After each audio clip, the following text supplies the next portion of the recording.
ವಿಶ್ವಗುರು ಅಪ್ಪ ಬಸವಣ್ಣವರನ್ನು ನಮ್ಮ ಮನದಲ್ಲಿ ಸ್ಮರಿಸಿಕೊಂಡು ಇವತ್ತಿನ ದಿವಸ ಈ ಹೋರಾಟದ ಸಭೆಯನ್ನು ಉದ್ದೇಶಿಸಿ ಒಂದು ಮಾತು ಹೇಳಲು ಬಯಸ್ತೀನಿ. ಏನಪ್ಪ ಅಂತಂದ್ರೆ, ನೀವೇನು ಕುಟುಂಬ ರಾಜಕಾರಣ ಮಾಡ್ತಾ ಇರುತ್ತಾ ಯಡಿಯೂರಪ್ಪನವ್ರಿಗೆ ಫಸ್ಟ್ ಧಿಕ್ಕಾರ ತಿಳಿಸ್ಬೇಕು. ನಾವು ಹಿಂದೂ ಪರ ಸಂಘಟನೆಗಳು ಎಲ್ಲ ಸಂಘಟನೆಗಳನ್ನು ಕೂಡಿ, ಯಾಕಂತಂದ್ರೆ ಅವ್ರಿಗೆ ಮಗ ಮುಖ್ಯ ಅಷ್ಟೇ, ಸಮಾಜ ಮುಖ್ಯ ಅಲ್ಲ, ದೇಶ ಮುಖ್ಯ ಅಲ್ಲ, ಯಾರು ಮತದಾರ ಮುಖ್ಯ ಅಲ್ಲ, ಯಾರು ಕಾರ್ಯಕರ್ತರ ಮುಖ್ಯ ಅಲ್ಲ. ಅವರಿಗೆ ಅವ್ರ ಮಕ್ಕಳು ಅಷ್ಟೇ ಮುಖ್ಯ, ಅವ್ರ ಕುಟುಂಬ ಅಷ್ಟೇ ಮುಖ್ಯ ಅವರಿಗೆ.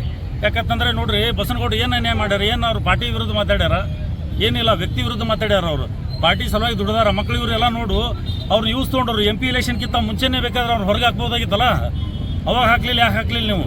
ಮತ್ತು ಈ ಬೈ ಇಲೆಕ್ಷನ್ ಮಾಡಿದ್ರಿ, ಅವಾಗೆಲ್ಲ ಗೆಲ್ಲಕ್ಕೆ ಬಸವನಗೌಡರು ಬೇಕು. ಆದ್ರೆ ಅವಾಗ ಉಚ್ಚಾಟನೆ ಮಾಡಲಿಲ್ಲ. ಅವ್ರನ್ನೆಲ್ಲ ನಿಮ್ಮ ಕೆಲಸ ಯೂಸ್ ಮಾಡಿಕೊಂಡು ಈ ಸದ್ದು ಅವ್ರನ್ನ ಉಚ್ಚಾಟನೆ ಮಾಡ್ತೀರಿ ಅಂತಂದ್ರೆ ನಿಮ್ಮಂಥ ಮೂರ್ಖರೇ ಯಾರೂ ಇಲ್ಲ.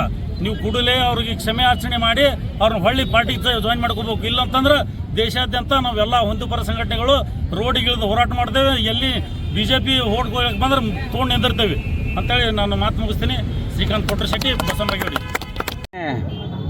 ಬಸವಗೌಡ ಪಾಟೀಲ್ ಯತ್ನಾಳ್ ಅವರು ಇವತ್ತಿನ ದಿನ ಅವರು ಪಂಚಮಸಾಲಿ ಸಮಾಜಕ್ಕೆ ಸೇರಿದವರಾಗಿರ್ಬೋದು, ಆದರೆ ಅವರು ಎಲ್ಲ ಜಾತಿ ಧರ್ಮದವರ ಜೊತೆ ಬೆರ್ತಂಥ ವ್ಯಕ್ತಿ, ಮಹಾನ್ ನಾಯಕರವರು.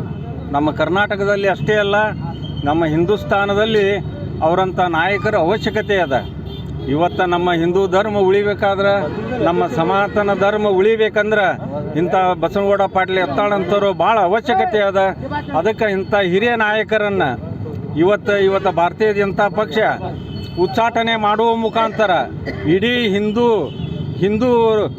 ಎಲ್ಲ ಹಿಂದೂ ಅನುಯಾಯಿಗಳಿಗೆ ಒಂದು ಮಾಡಿದಂಥ ದೊಡ್ಡ ಅಘೋರ ಅನ್ಯಾಯ ಅಂತ ಈ ಪ್ರತಿಭಟನೆ ಮೂಲಕ ನಾ ಹೇಳಕ್ಕೆ ಇಚ್ಛೆ ಮಾಡ್ತೀನಿ. ಬಂಧುಗಳೇ, ಇವರು ಬರೀ ಪಂಚಮಸಾಲಿಗೆ ಸೇರಿದಂಥ ನಾಯಕರಲ್ಲ, ಇಡೀ ಹಿಂದೂ ಧರ್ಮಕ್ಕೆ ಸೇರಿದಂಥ ನಾಯಕರು ಬಸವಗೌಡ ಪಾಟೀಲ್ ಅಂತ ಹೇಳಿ ಈ ಒಂದು ಎಚ್ಚರಿಕೆ ಗಂಟೆಯನ್ನು ಬಸವನಾಡು, ಬಸವ ಜನ್ಮಸ್ಥಳ ಬಸವನ ಬಾಗೇವಾಡಿಯಿಂದ ಇವತ್ತು ಯಾವುದೇ ಪಕ್ಷದಲ್ಲಾಗಲಿ ನಮ್ಮ ನಾಯಕರಿಗೆ ಈ ರೀತಿ ಅವಮಾನ ಆದರೆ ನಾವು ಸಹಿಸ್ಕೊಳ್ಳೋಕ್ಕೆ ಸಾಧ್ಯ ಇಲ್ಲ. ಇಂಥ ನಾಯಕರು ಭಾಳ ಅವಶ್ಯಕತೆ ಅದಂತೇಳಿ ಈ ಸಭೆ ಮೂಲಕ ತಮಗೆ ತಿಳಿಯಲು ಪಡಿಸುತ್ತೇನೆ. ಜಿಲ್ಲೆಯ ಒಂದು ನಮ್ಮ ಸಮಾಜದ ಅಂದರೆ ಬಸವನಗೌಡ ಪಾಟೀಲ್ ಯತ್ನಾಳ್ ಅವರು ಬೆಳೀತಾನೆ ಅಂತೇಳಿ, ಯಾಕಂದರೆ ಯಡಿಯೂರಪ್ಪರ ತಮ್ಮ ಮಕ್ಕಳನ್ನ ಬೆಳ್ಸೋಕೆ ಅವರೆಲ್ಲ ಕಾರಣರದಾರ.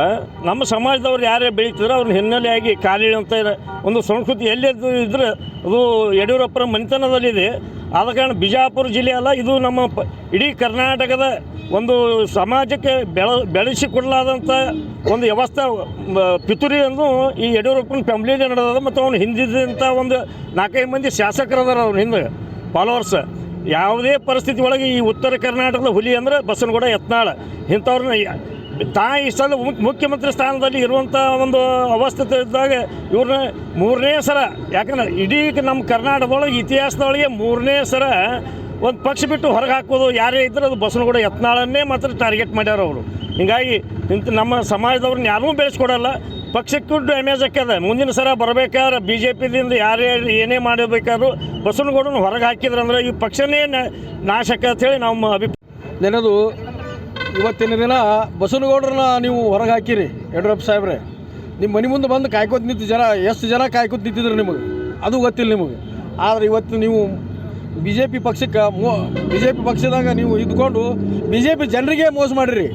ಸೈಕಲ್ ಮ್ಯಾಗ ನೀವು ಒಬ್ಬರೇ ಅಡ್ಡಾಡಿಲ್ಲ, ಎಲ್ಲ ಜನ ಮಾಡ್ಯಾರ. ಬಾಗೇವಾಡಿ ತಾಲೂಕದಾಗ ಅನಂತಕುಮಾರ್ ಸಾಹೇಬ್ರು ಬಂದು ಇಲ್ಲೇ ಇದ್ದರು. ಅವ್ರಿಗೆಲ್ಲರಿಗೆ ಅನುಕೂಲ ಆಗಿ ಮಾಡ್ಕೊಂಡು ನೀವೆಲ್ಲ ಅನುಕೂಲ ಮಾಡಿಕೊಂಡು ಈಗ ಬಸವನಗೌಡರನ್ನ ಹೊರಗೆ ಹಾಕಿದ್ದು ನಿಮ್ಗೆ ದೊಡ್ಡ ತಪ್ಪು.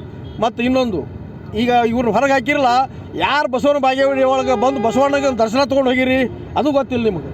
ಬಸವಣ್ಣನ ಜನ್ಮಸ್ಥಳ ಐತೆ ಅನ್ನೋದು ಗೊತ್ತೈತಿ. ಬಸವಣ್ಣ ಅಂತ ಹೇಳಿ ನೀವು ಮಾತಾಡ್ತೀರಿ, ಆದರೆ ಬಸವಣ್ಣನ ಇದಕ್ಕೆ ಬಂದಿಲ್ಲ ನೀವು ಯಾರು. ಇಷ್ಟು ಹೇಳಿ ನಾನು ಮಾತು ಮುಗಿಸ್ತೀನಿ.